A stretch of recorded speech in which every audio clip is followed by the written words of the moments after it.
मनुष्य एक और अपने मानसिक जगत की दुरूहता को स्पष्ट करता चलता है, दूसरी ओर अपने बाह्य संसार की समस्याओं को सुलझाने का प्रयत्न करता है।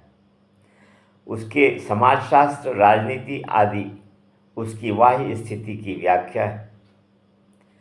उसका विज्ञान प्रकृति के मूल तत्वों से उसके संघर्ष का इतिहास है।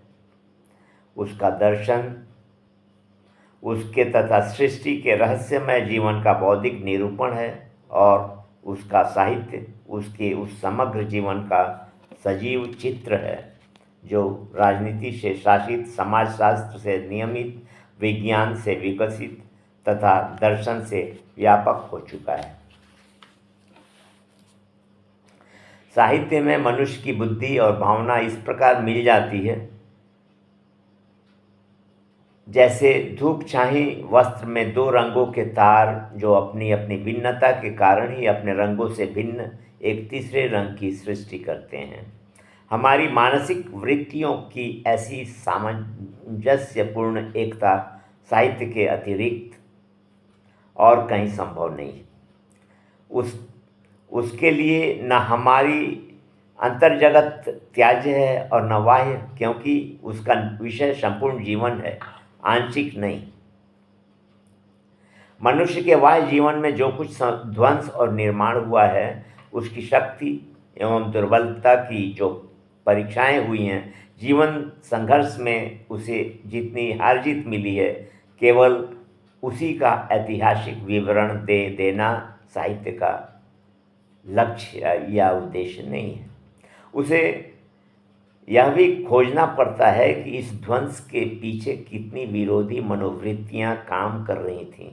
निर्माण मनुष्य की किस सृजनात्मक प्रेरणा का परिणाम था, उसकी शक्ति के पीछे कौन सा आत्मबल अक्षय था, दुर्बलता उसके किस अभाव से प्रसूत थी, हार उसकी किस निराशा की संज्ञा थी, और जीत में उसकी कौन सी कल्पना साकार हो गई।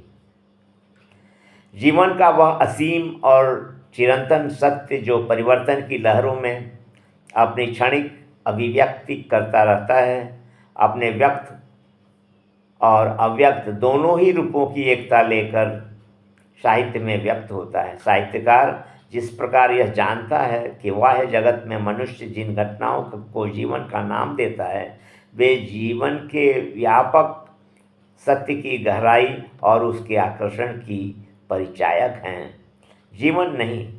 उसी प्रकार यह भी उससे छिपा नहीं कि जीवन के जिस अव्यक्त रहस्य की वह भावना कर सकता है, उसी की छाया इन घटनाओं को व्यक्त रूप देती है। इसी से देश और काल की सीमा में बंधा साहित्य रूप में एक देशीय होकर भी अनेक देशीय और युग विशेष से संबद्ध रहने पर भी युग युगांतर के लिए संवेदनीय बन जाता है। साहित्य की विस्तृत रंगशाला में हम कविता को कौन सा स्थान दें, यह प्रश्न भी स्वाभाविक ही है। वास्तव में जीवन में कविता का वही महत्व है जो कठोर भित्तियों से घिरे कक्ष के वायुमंडल को अनायास ही बाहर के उन्मुक्त वायुमंडल में मिला देने वाले वातायन को मिला है।